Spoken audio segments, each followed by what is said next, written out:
thanks for coming on the call. Today we're going to be discussing the top 10 creative process issues and how Adobe Workfront can address them. Today we have Lucinda Parish, Workfront Enablement at Adobe, and Rabiah Coon, Senior Marketing Manager at 3Share. Welcome, ladies. Will you just do a quick bio about yourselves? Yeah, sure. So thanks, Payton. So I'm Rabiah Coon. I have been with 3Share for over 6 years, and I'm currently the marketing manager. But prior to that, for almost the entire time, I was on the delivery team, working as a project manager. So spent a lot of time working with different creative teams on their processes and their deliverables. I was also focused on AEM for over 8 years, and I was a product manager before I was a project manager. So have spent like a lot of time working in a lot of content management systems before AEM, and also on a lot of like project management and product management tools. So definitely passionate about what we're going to discuss today. And Lucinda? Thanks. Hi, everybody. Thanks for joining. I'm Lucinda Parish. I am a senior program manager at Adobe, looking after one of our great products, Adobe Workfront. I've only been at Adobe for 18 months, but I have a long history with Workfront. I discovered Workfront about 4 years ago. I was working in marketing operations at a large financial services organization here in the UK. And we needed a better system, so we discovered Workfront, and it just did wonders for our processes, which we'll talk a bit more about. From there, I went to the company that ran the UK's National Lottery Service, so optimizing Workfront there. They'd been using it for a while, but we breathed new life into it. And then I worked for a year at a huge global group of agencies based in London. And so from there, obviously, my end point was always going to be here at Workfront, helping others understand the joy and beauty of Workfront. I say that's my real job title. I'm so delighted to talk to you all today. Yeah. Awesome. So I guess I'll just kick it off with something I thought about when we were going through and discussing doing this. And we've been working together for a little while on Workfront and how it's positioned. But I used to work in e-commerce, but on the physical supply chain side of it. And so I saw both worlds and both sides of it for a floral company. And basically, people would go on the website and order flowers, and that's a simple process from that end. But then on the back end, there's all these things that transpire in the physical world. And so first there's the idea for a bouquet and sourcing it and testing it, the formula, and making sure it's okay. And then getting the flowers from a vendor, shipping them to the US, sending them to a distribution center, and eventually delivering to the customer. And there's all these points along the way where like maybe someone would say, oh, that shade of pink rose is fine, when really it wasn't, it was the other one, and things like that. And someone, maybe the customer wouldn't know the difference if they don't know flowers, but certainly the person who made it would know. And so I know for that, we use like a warehouse management system and inventory management system to handle all those transactions and to record if things weren't right. And I feel like in the end, it's really similar to content deliverables and how, maybe someone's branding is a little off, or they're using old branding or spelling something incorrectly or whatever. And so yeah, how do you feel about that comparison, Lucinda? It's so true. I think when, as a consumer, if you receive a piece of content or you see something, you're not going to think about how did that get to me, and you don't need to think about that. The point is it's got to you. But like you say, all of those who work in the industry, gosh, the steps you go through to get that done. So let's say in really simple terms, someone comes up with an idea, it fits in with business goals and strategies, so it gets done. So that person has to ask someone else to do it. They pull a team together to create the project, get it done. It then goes out for approval. It gets approved. Once it's approved, it gets delivered through the right channels. And then, of course, it needs to get stored for repurposing, or even for a historical record of, what you said to a customer when. And that's exactly what Workfront does. So all of that in one platform, in one place. So it really is, a content supply chain, we refer to it as, Yeah, totally. And it is funny. And then you can think of all the ways someone can maybe take something that was supposed to be one way and just change it. And it's like, well, that wasn't in our system of record. So, yeah. Yeah, absolutely. And I think, and having those sort of, those stage gates as well. So it really clearly goes from one place to the next, to the next. Of course, with Workfront, things like delivering it to the right channels, those are often other Adobe products as well. And particularly, well, I've said about storing it for repurposing and historical reference. What I didn't mention, of course, is the analysis. How well did that actually do? Did we do the right thing there? So somebody who's actually come up with the idea, was it what we thought it was going to be? And then using that for continual improvement. Absolutely. A bit like you say, if the pink roses aren't selling, let's start selling them dusky pink roses instead. Yeah, exactly. So earlier, I guess it's been about a year now since we've conducted the survey, but we conducted a survey of creative teams to learn about the top 10 creative points. And this is what we've kind of compiled as the main points. Mm-hmm. Yeah. So like we surveyed different creative teams and different members of teams. So got quite a range of people who are involved in the creative process, and they told us what their top issues were. So we heard directly from them. And just in looking at this and having worked in different parts of it, I found that I could have guessed at least some of these. I could have played Family Feud and guessed them. So what about you, Lucinda? Does anything here surprise you, or have you heard it before? Oh my goodness, not at all. So I actually started life as a graphic designer. Then I was so disappointed in myself. I thought I was going to be the most creative person ever, have a fantastic career as a creative director. Slowly realized that processes actually suited me better, and I was quite excited by processes. So I then went into the studio management side, so managing the creative teams. And from there, so financial services company, I was the relationship manager for agencies as well. So a lot of my background has been with creatives, and I could have written this list myself, really could have done. I think anybody seeing this list will probably think the same. Yeah, I agree. And so I think what would be cool is if we look at a few of the issues and just see, maybe you can tell us a little bit about how Workfront applies to them. So, and I'm going to try to group them together in ways I think they might relate, and then you can let me know. But I think like just looking at issues 1 and 4, they seem related. The feedback, feedback loops, feedback's inconsistent. This is like where everyone has an opinion at some point. And then who is the approver? So how does Workfront help with that? Yeah, absolutely. I mean, feedback loops are confusing. Approval process and role is unclear. I think are pretty much sort of the same thing. And not only the loops are confusing, the approval process, but who has that kind of ultimate sign off? I could give examples of where we'd be sending something out and we weren't sure whether it was who it was in that team. So we just send it to all of them. And then that person over there, they might or might not want to see it. So we'd send it to them. And we'd end up sending things out to about 15 people, because this was in the days where we'd create a PDF, we'd send it out by email. And of course, that in itself means you're sending that to 15 people. This was before you could sort of collaborate in PDFs, but you'd be getting 15 versions of that back, having to coordinate it into one document. I think where a system like Workfront really helps like this is, first of all, that approval process. You can actually have stepped approval processes. So for example, it could go to the brand team, then to the product team, then to legal and compliance, rather than just firing it out to everybody. And also just really simple things like you could have some in that legal approval process. You might not know who the person is, so you might think, okay, I'll still send it to 4 people. But just a simple thing like being able to tick a box saying, I only need 1 response from this team. And then everybody else in that team would know that that one person had responded. So there was no action for them there. Approval process, I can give you an example. Again, at a company I worked for, one item went round for approval 28 times, and that is just insane. How Workfront helps with that is, so we had a goal, the average number, that's the worst case example. The average number was 4 times an item would go around for approval. We wanted to get it down to 2 times.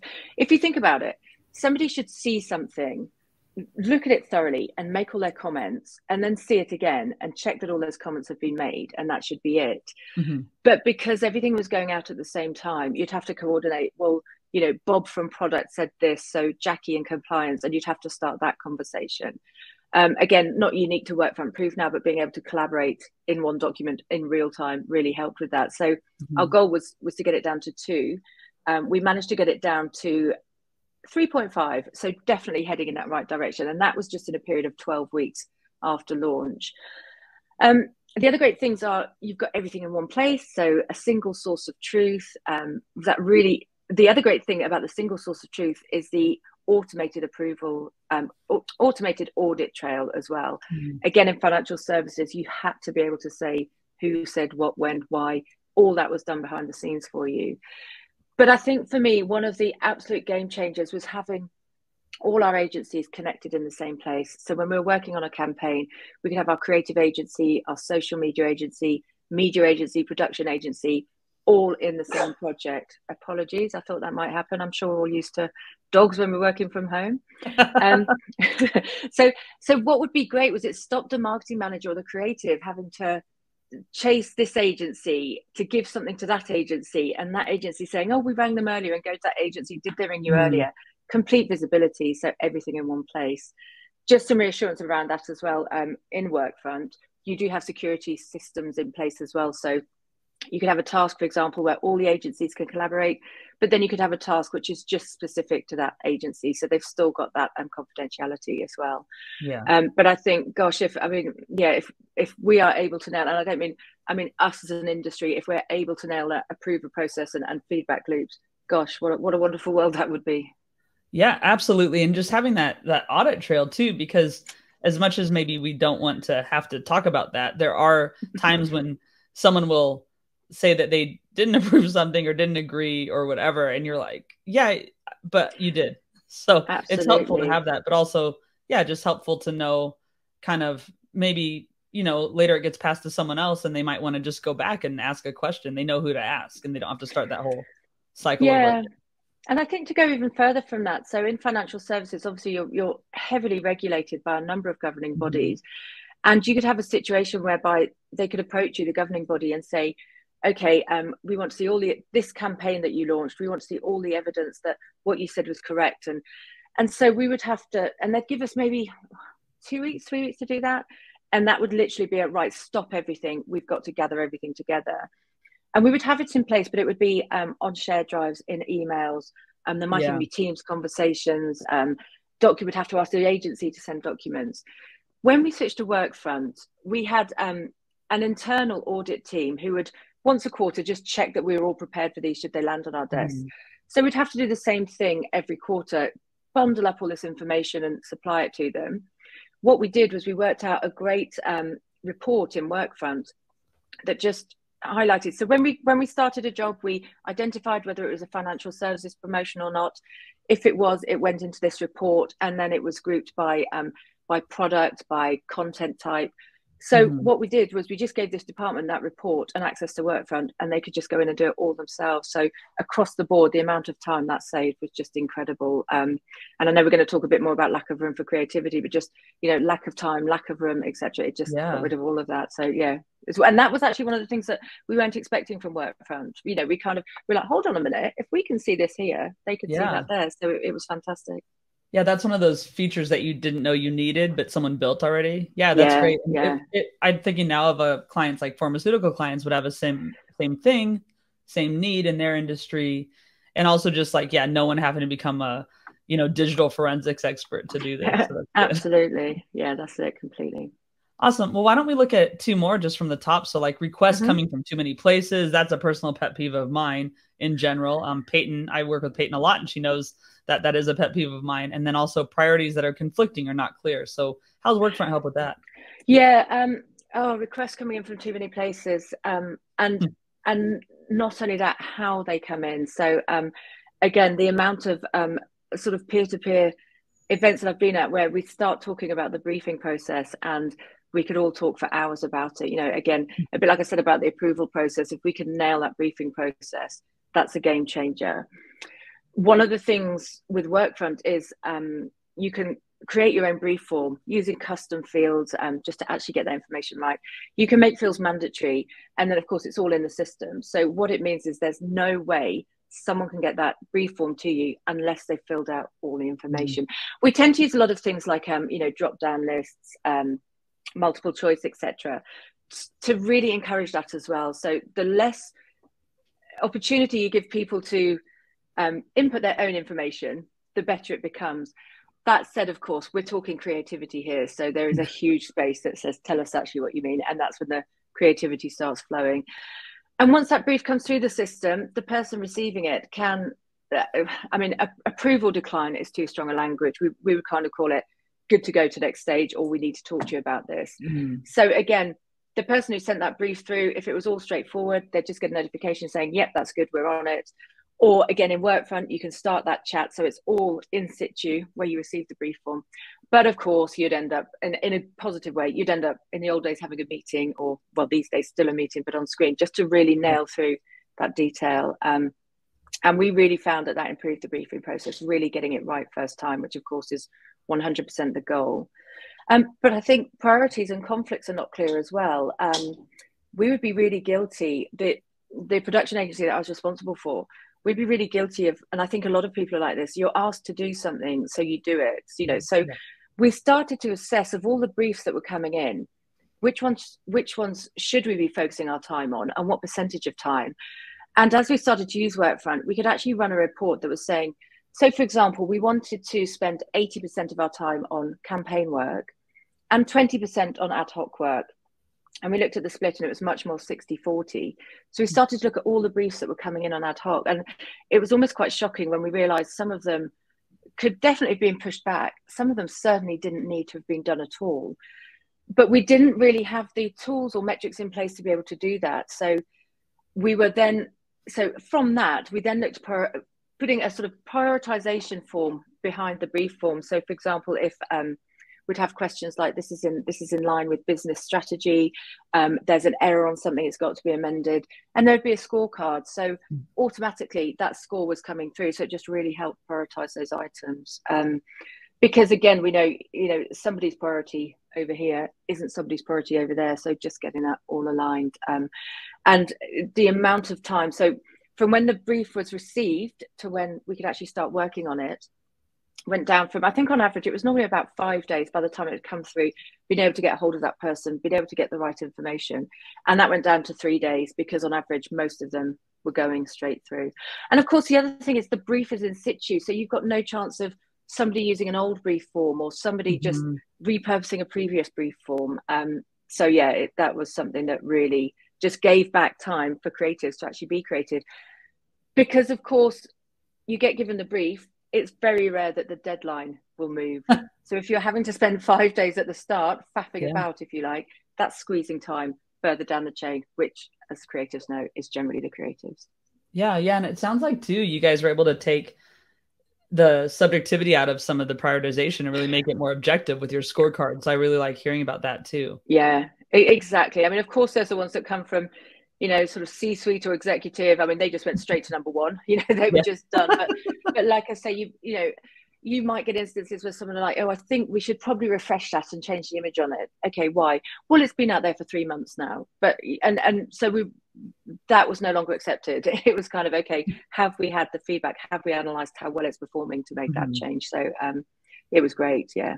Yeah, that's really great. So if we look at issues 5 through 10, they kind of cover a breadth of areas. Yeah. But it just kind of, I think one thing to me, what it shows is, if you're going to tell me how Workfront can impact all of these, but it also just will kind of show that Workfront's a tool that does a lot. So can you just talk about these things? I think they're all very important, especially around the lack of room for creativity. I think that leads to a morale issue for people who are creative, really. Oh, definitely. And I think lack of room for creativity and technical burden and multiple platforms are probably all the same thing. So what, and as I said, I started off as a graphic designer, so I'm allowed to say this, but what creatives want to do and need to do is just stay in their creative world. For example, InDesign, Photoshop, they don't want to have to be going and filling out Excel spreadsheets or filling, you know, even timesheets, that type of thing. What we have recently done at Adobe in the past year is we have full integrations with Workfront with our creative products as well. So it means the creative who's working away in Photoshop, once they've done that task, all they have to do is sort of click on a window, say, send it to Workfront. If they want to add a comment, they can. And if they need to, they can log their hours. So it's really important, that room for creativity. You know, just let me sit in my creative room. I don't want to go to the kitchen. I don't want to go to the study. You know, I just want to sit here and do my work. So being aware of that is something that we've worked really hard to just make that possible. I always say, I think the best process of all is when someone doesn't even realize it's a process. So in that situation, you're not even having to say to creatives, right, here's the process, you do this, you do this. It's just quite simply, once you finish that, can you just fill out this detail here? The back end of that process, how it goes back into Workfront and back to the project manager, is fantastic, but they don't even need to know that they're using Workfront. Although that said, one of the good things about Workfront is when you log in, you can just see your task list as well. Mm-hmm. And a lot of creatives use it just for that. So say, for example, all projects are created from a template, so you'd have the same steps. Of course, you can manipulate the content from the template, you can change it, but generally it's the same steps. So in really simple terms, if the task said, give this to the designer, they would just assign it to that designer. Yeah. And then that designer could just come in and have a look. Workfront is almost their to-do list, so they can see, all right, I've got to do this today, I've got 5 days to do it. But also look into the future as well. So it says, these are going to come to you, but at the moment, there's all these steps before it, so don't worry about it. But just that real visibility of what's coming in the future, which I think generally is something that, and I don't just want to call out marketing, it could be any departments, but that kind of forward planning has always been quite difficult to do. I think as well on that note, there's a really good resource planning tool in Workfront as well. So say, for example, you might have a team of creatives and creative designers who can actually work across any client or any project. So they're pulled into a job role called creatives. And then, so the project manager or the resource manager can go into this section and just take a look at, okay, so I need someone in the creative designer job role. And it will give you all the people in that job role, how many hours they've had allocated to them, which is again on the task, we'll say we're assuming this will take 4 hours. And they can see who's got free time. Now, obviously, you would imagine they would still say to that person, I'm going to assign you this project. Is that okay? You've got the free time. But they can actually just do it in Workfront. Mm-hmm. So if the creatives are purely a team who are sitting there working through everything, again, they can just assign it to them and it will come up in their list. So again, like you say, conversations are still brilliant. I mean, we all need human interaction. That's never going to go away. But it makes that human interaction much more valuable, even to the point where you might even have a bit of spare time to say, how are you? How was your weekend? You know, just that kind of keeping morale up, because all the technicalities are all being done there. So I think a lot of departments, and we certainly used to do it, are still working on an Excel spreadsheet, and you're having to once a week say to everyone, can you tell me what you're working on next week? How many hours do you think it will be? Takes away all of that. So I think it really does away with room for kind of human error, or it also means that if somebody is off, someone else could just pick up that work. It's in their job role. It's much easier to do. So we just find things are, you know, you spoke about that sort of content supply chain. It's almost like, rather than people sort of having to run over there and grab the box and then pick it and do their bit and then run over there with it and take it there, you've almost got, my great American colleague calls it the trucks and trains. So you've almost got that person is doing it and the trucks and trains are just taking it to the next person, taking it to the next person. So it's just flowing in a really good way like that. I mean, multiple platforms, assets in too many locations. When I first started working with Workfront, I'll never forget this. The consultant I was working with said, if it isn't in Workfront, it doesn't exist. And I even had they even gave me a badge that said it. But what that actually means is, as I mentioned, you'd have a program or a project for a campaign, and everything to do with creating that campaign is in that holding area in Workfront, right from any documents that are needed, you can link that to Google Docs or OneDrive, which is slightly easier because you've still got the source file in the same location. But as we say, who's working on it? When are they available? The project plan, are we on track? Budget management, gosh, I could go on, proof and approval, delivery, all in one place. And even sometimes here, you won't be surprised to hear, but even here sometimes if someone sends me something in Slack, I'm like, yeah, of course I can do that when you put it in Workfront. So it's kind of a really good adoption thing as well, to kind of, if it isn't in Workfront, it doesn't exist.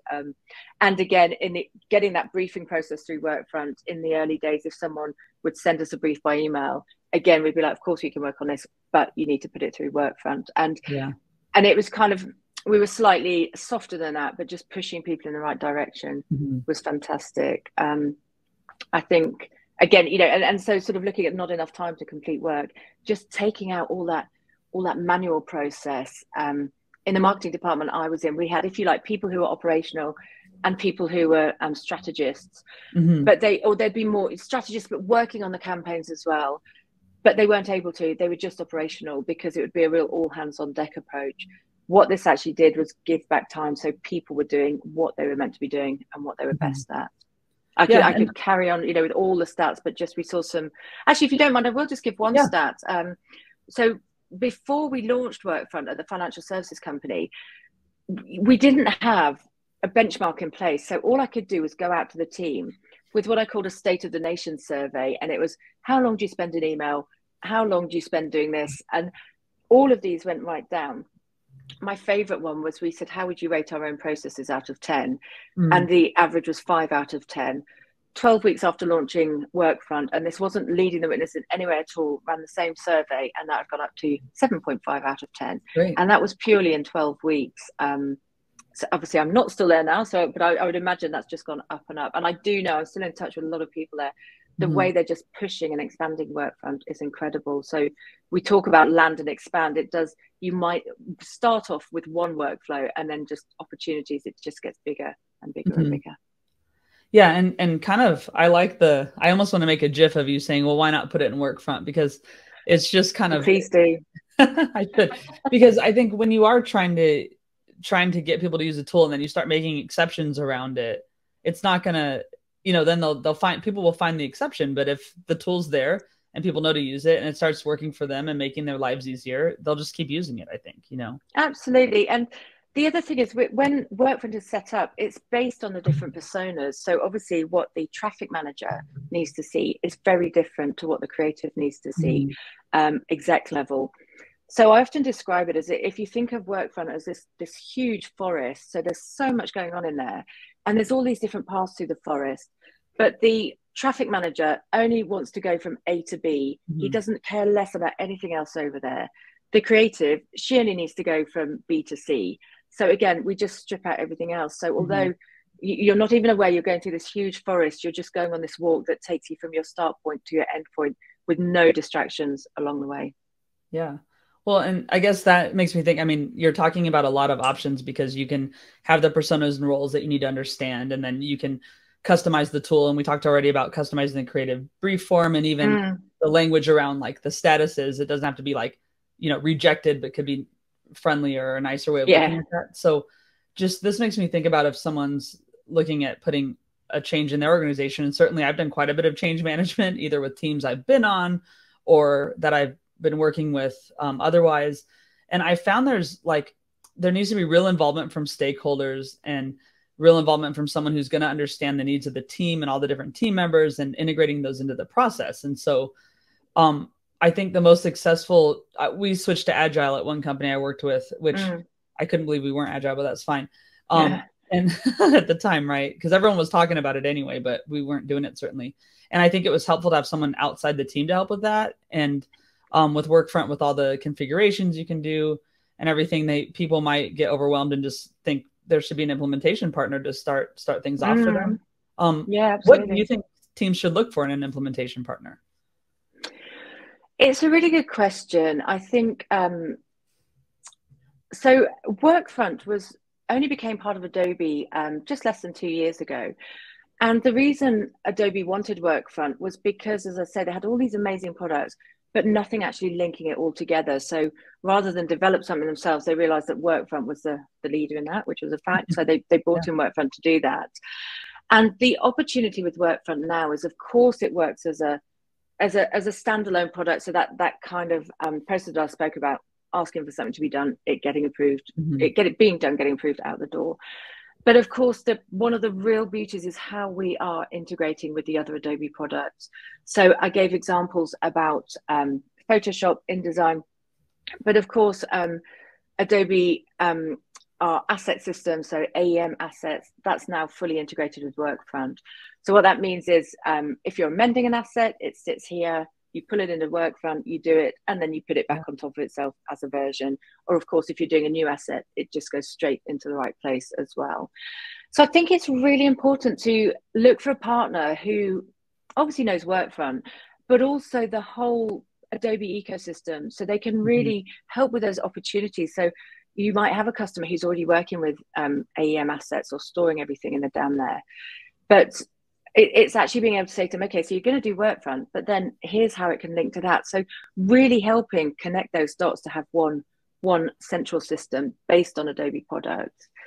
I think as well, in in this scenario that we're talking about, this use case, I think it's really essential that you have a partner that's worked with creative teams and really understands that knowledge. You know, Rabiah, when you and I looked at that list, we were like, yeah, we could have written this ourselves. And I think that's what you really want, you know, someone who looks at that list and like, well, no surprise, Sherlock, you know, that really gets that.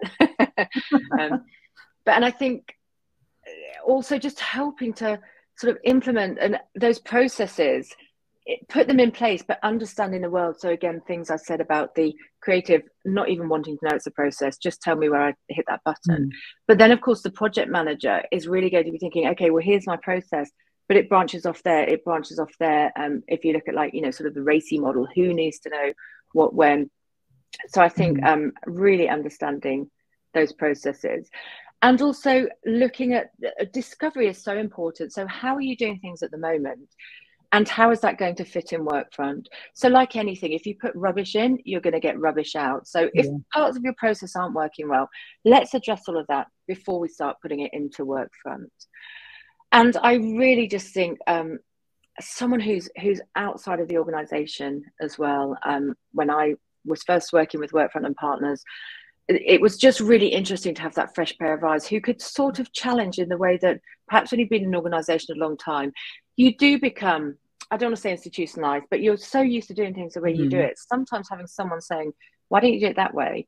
And your immediate reaction is, well, we don't do it that way. Well, we've always done it this way. But actually to be challenged, and then you say, well, I'd have to ask so-and-so. They went, why don't you try and ask them? Oh, okay. You know, so just this sort of almost a sounding board. And that's a lot of what I do in my role now. I mean, Rabiah, you and I, we have this sounding board the whole time.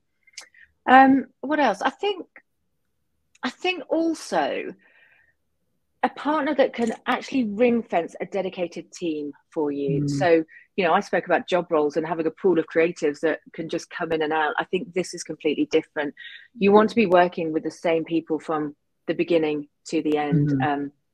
I've worked with other, I guess, service providers in the past where you'd have to explain it all at this stage and then at this stage, and it just doesn't really work as well. So I think, I mean, I really believe the ideal partner is an extension of your team. So, you know, they're almost saying, oh, we do it this way, almost, or, you know, oh, let's do this, almost forgetting that you're one company and they're the other. So I think absolutely that kind of chemistry, them just almost coming in and living with you for a few months while you get that done, and that being purely their focus as well. Or obviously they might be working on other things, but as we say, you've got that one team that's going to stay with you through the duration. But so yeah, I think in summary, knowing the Adobe world, the ability to understand your world, and to be able to commit to the same people on that project throughout.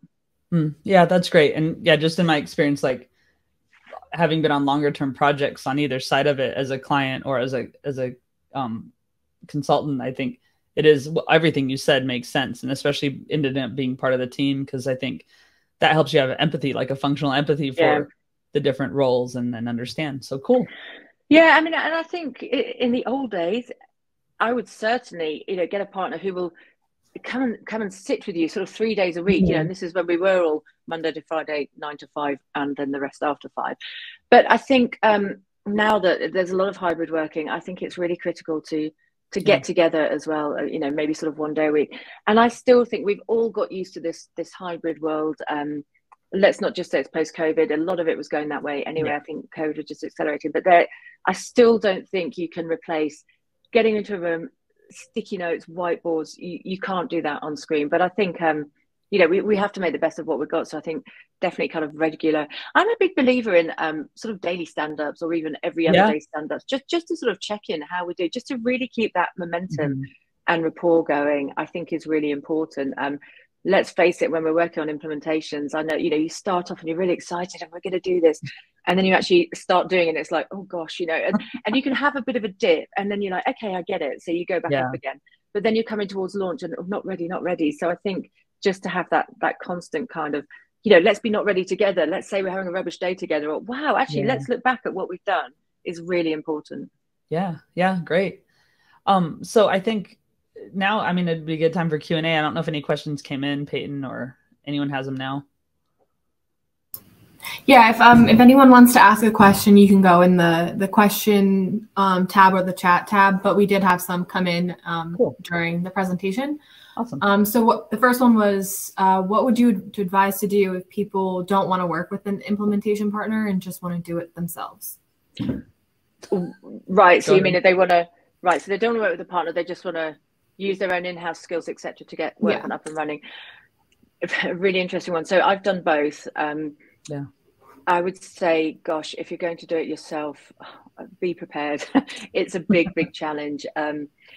So the roles you within the team, or let's think about it, the roles you need to get it up and running really well. So you need someone to be the sponsor, stakeholder management, project management, change management, training, communications, system administrator. I could go on, but you don't have, how many was that? Six, seven roles? You don't have 6 people sitting there twiddling their thumbs waiting to start on this project. And as we know, organizations don't have the budget to, right, let's bring in 6 people for 3 months full time to work on this. So of course, and so that's basically what the partner would give you. So you're having to do that yourselves. There was 2 of us at the financial services organization who took on all those roles between us. And of course we had a day job, you know. It was intense, and we got there. I mean, of course we had training and guidance from Workfront as well, but it was we still managed to do it fairly quickly, but we were working all hours. And I think particularly these days, you know, we have a duty of care for our employees. We don't, it's gone are the days where it's like, right, that's the deadline, get it done. We've got to look after our staff as well. So I think it's going to take much longer to get it launched. There's going to be much more sort of testing and launching. And I think just, you don't know what you don't know. Partners do know what you don't know because they've done it before. So it's very much kind of, I guess it'd be like learning to drive on your own and just hoping that you're getting it right, or learning to drive with a driving instructor who that is their job to do that.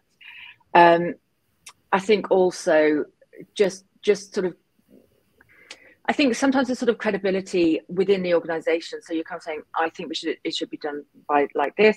It's much better if you've got the partner who say, you know, well, the experts have recommended that we do it this way.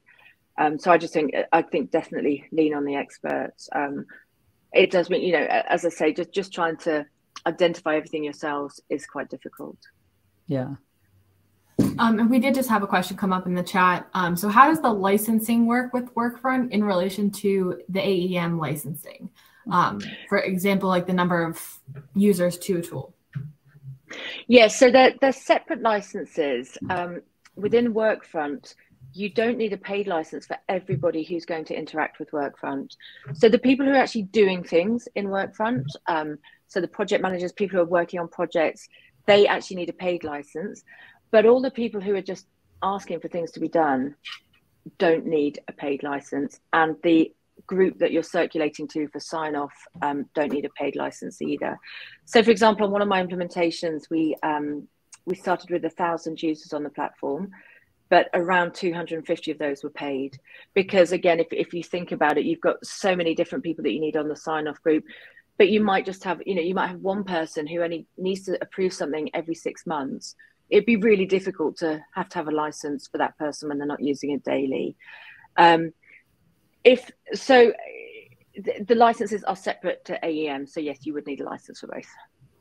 Okay. All right. And then there was one more question. How do you get people from your organization to be fully on board with Workfront? We both chuckle. That's good. Who wants to go first? Rabiah, you go first. Sure. Yeah, I can go first. And I think actually just thinking back to what you were just saying about when you have an expert working with you, they can kind of take some of the burden of the initial like authority, right?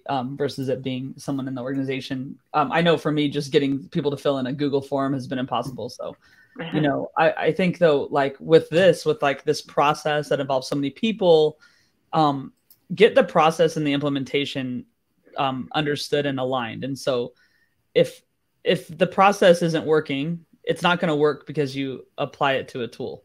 So get the process working and then align the tool to that. Because you also don't want the tool to make people feel stuck or limited or something, then they won't want to use it. So it's kind of like get the process working or start to get the ideal one. And then I'd say, you know, get the tool to do that. And then if people feel enabled by using the tool and they're seeing the improvements, like Lucinda, you talked about great improvements you saw when you guys did it, I think that is tangible to people. And so I think it's showing the value really. And just what you were saying too, like have Lucinda saying, why not put it in Workfront? But yeah, that's what I would say. But it's stronger than that. It's if it is in Workfront, it doesn't exist. Yeah, so that like one. We're not even going to pay attention if it's not there. We don't see it, and that's a really good like one. I can't hear you. Yes, exactly that. Yeah, but what do you think, Lucinda? Yeah, I think it's really. I'm such a believer in putting yourself in that person's shoes. Well, not in their shoes, in their head. You know, so that what they're thinking is, what's in it for me? So, okay, as an organization, you're making this change. And we've all experienced where you sort of get an email. I don't want to call out finance, but, you know, you might get an email from finance, say, oh, you used to do everything in this system. From this date, we're changing over to this system, and here's what you need to know. So you're kind of being told that you're doing something. Okay, so here, yes, people are going to be doing something, but we're not telling them that. We are saying to them, so if we think about what's in it for them, we would actually go to the different teams and say, right, what are your pain points at the moment? What's not working? And then through that, we would fix that and then put it into Workfront. So what we were able to say to them was, you remember you told us that the briefing process isn't working. We've come up with this great new way of having a consistent briefing process where people can't even give the brief to you until they've got all the right information. And we're going to do it using this tool called Workfront. Do you see what I mean? So it's kind of how you deliver that message. And of course, the other thing was people not having information in front of them. So, okay, I'm managing 6 projects. I know 3 of them are with other people. 2 of them I've got to do stuff on. And we would still have people making their own, well, we went to sort of electronic job bags, but job bags where you're writing down dates. So we'd say to them, imagine if you could come in the morning, go into a system, and there in front of you is a dashboard saying anything new that's come in, anything you've got to do that day, things that you're waiting on from other people, which of your projects are on track. And of course in Workfront, we can do that through the automated reporting and dashboards, even to what we call a layout template, where I log in as a project manager, I would see that layout template. I am now a traffic manager and I see something completely different when I log into Workfront. So of course people like, it stops them having to, again, it stops them having to spend time on that admin, all the time consuming paperwork, as we used to call it. They've just come in and there's their dashboard and they can just see, right, okay, I'm going to focus on this. And then of course, wonderfully, once they've done that, it moves down on their dashboard. They don't have to do it. They can see that it's done. So I think there's that psychological thing as well of being able to see your progress there in front of you. So I think absolutely that. So kind of showing them, you know, simply by not doing this how you used to, but doing it in a different platform, you can see all of this at any time, real-time report. You see how excited I'm getting now, but real-time reporting. And that to us was the real game changer. So we sort of gave examples. We showed them how it would look. But I think what's really important is not to give them Workfront, to help them build it with you. So, you know, what do you want to see changing? So we had champions in each team who would say, we're thinking of doing this. They'd go back, they'd say, well, our processes don't work because compliance don't do it that way.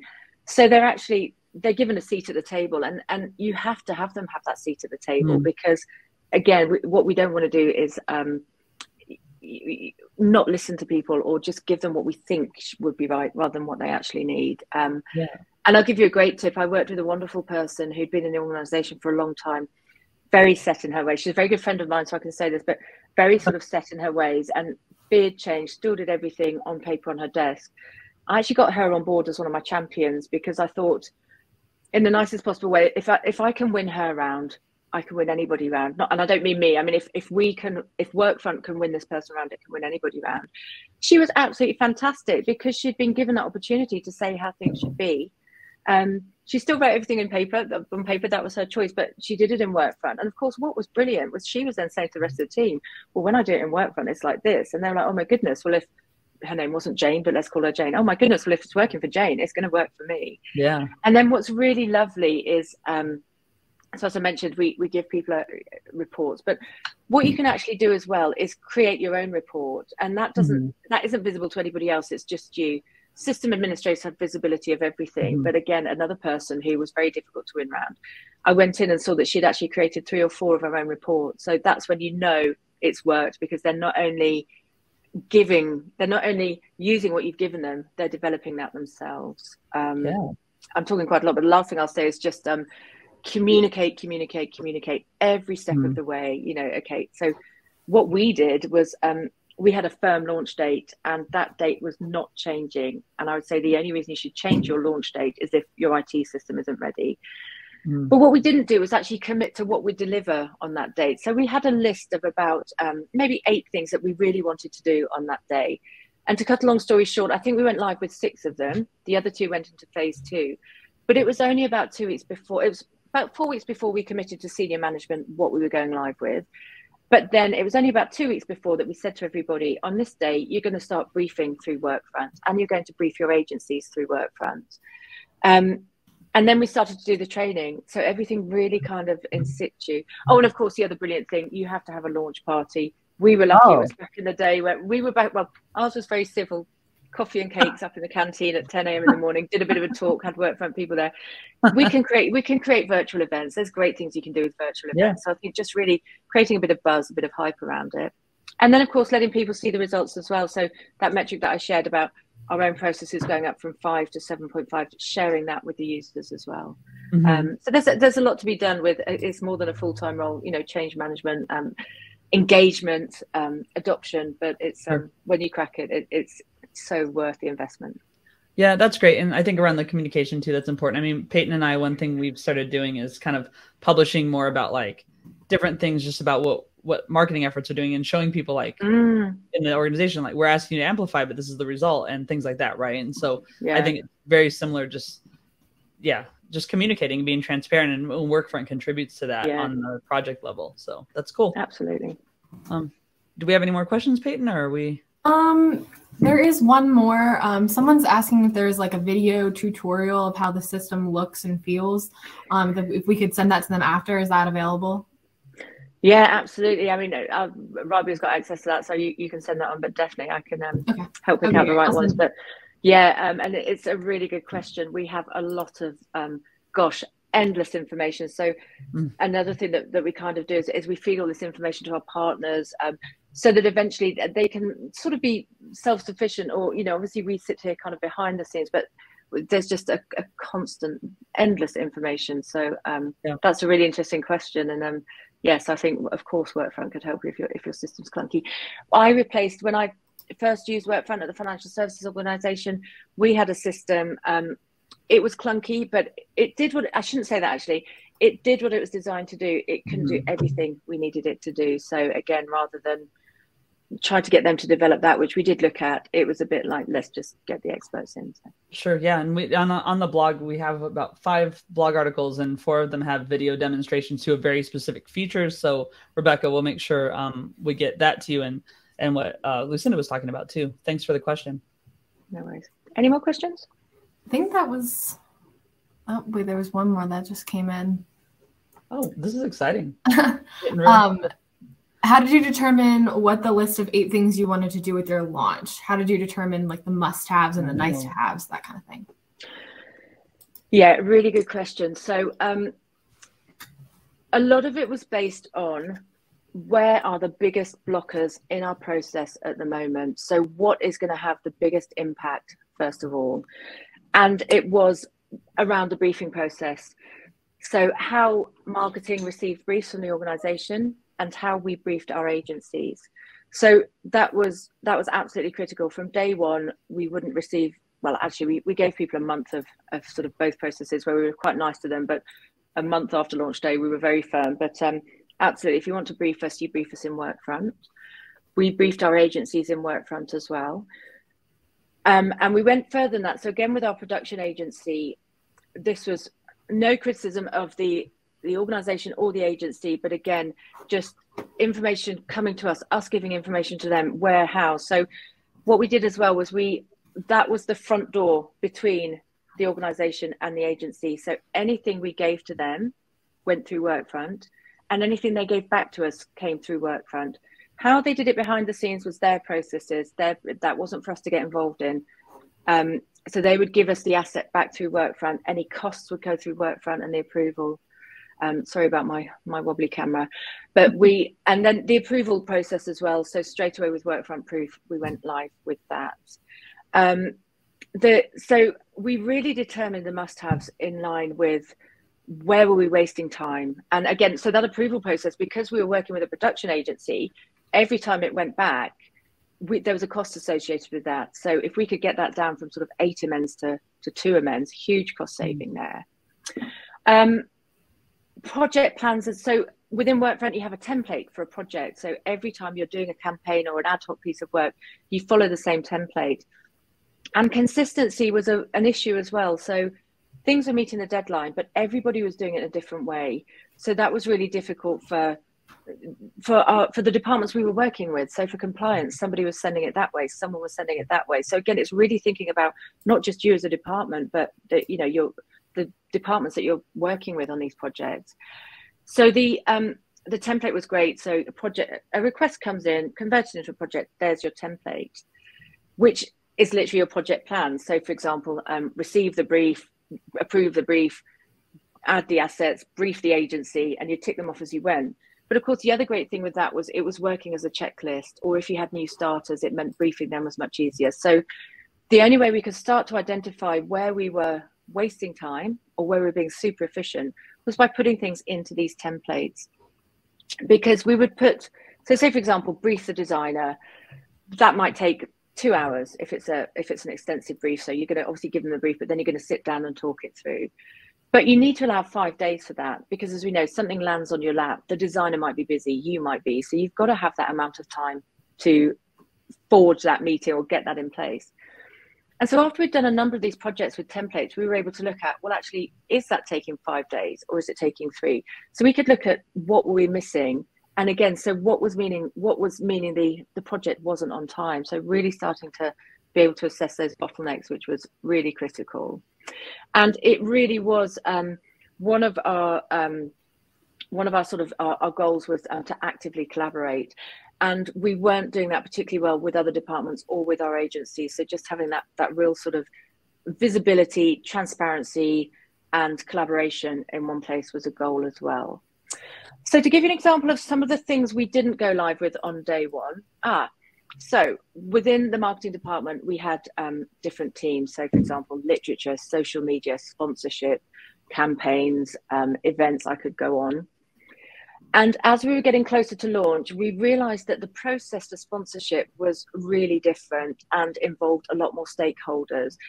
And rather than try to shoehorn it into the process that we had set up really well for the literature team, we thought, okay, the issues that sponsorship are facing, the major ones, can't be fixed by Workfront. So we don't need to get them on there quite quickly, like we did with the campaign team, the literature team. So let's push them back to phase 2. So let's start with these departments, get it up with these teams, get it up and running correctly. What we've learned from that, we can then apply to sponsorship. So that's sort of one example. And oh yes, we were going to do budget management from day one in Workfront. Again, as we started to unpack that, there was much more to it than we realized. So we actually shaved that one down. We said all agency costs will come through Workfront and we'll approve them. But as we all know, budget management is much bigger than that. So that sort of went into phase 2 as well. I hope that answers the question. Cool. Yeah, I think that was great. That was it for the questions. And then if you guys look in the chat, I did post a couple links to Lucinda's LinkedIn page, Rabiah's LinkedIn page, as well as the LinkedIn page for this community, the Evolve with 3Share community. So you can go ahead and follow that, follow anybody, and to stay up to date on like upcoming webinars and events, you can follow our LinkedIn. And if you need help with Workfront, definitely you can contact us. I'm just going to briefly talk about one of our newest blogs that we have right now about website accessibility and their best practices. So I'm just going to really briefly go through this, but the full blog is available on our website, and you can check it out there. So first, I wanted to start with giving out some statistics about disabled users. 19.9 million people have difficulty lifting and grasping. 15.2 million users have a cognitive, mental, or emotional impairment. 8.1 million users have a vision impairment. And 7.6 million users have a hearing impairment. So these are just some of the reasons why it's important to consider and implement these best practices. But overall, you'll have a better user experience for all site users when you implement these best practices. So number one is like navigational tools. You don't want to rely on color. You want to have everything well organized. You want to have clear page titles and descriptive section headings. You want to have text alternatives for non-text content. So that would be any videos would contain transcripts. Any images would have alt text. Include descriptions when you present data in charts or diagrams. To have operable navigation and user interface, make sure any functionality that's available by mouse is available by keyboard. Ensure users have enough time to use all the content that's provided, and to create content that doesn't cause physical reactions in users. Understandable information and user interface. So you want to display text that's readable and understandable. Try to aid users in making mistakes. Have proper labels on all forms and make sure the labels are bound to those input fields. Ensure all tabular data has the column and row headings. Make sure content is compatible with future and current user tools. So be aware of users and their needs. Use tools such as Lighthouse and Wave to identify accessibility issues. Use ARIA labels for JS heavy functionality, and then just know the laws around accessibility in your area and worldwide, because there's many different legal aspects to accessibility on the web as well. So yeah, consider these best practices when designing your website and routinely audit your site to make sure everything's functioning properly, so everybody has a good user experience. And like I said, implementing these best practices can improve usability all around for your website for all users. To read more information, you can go to our blog. You can also take a look at the sources on there. But I just want to thank everyone for attending this iteration of Evolve with Reshare. We look forward to seeing you next time. If you missed any part of the webinar, we will send the full link once it's uploaded and the recording by the end of the week.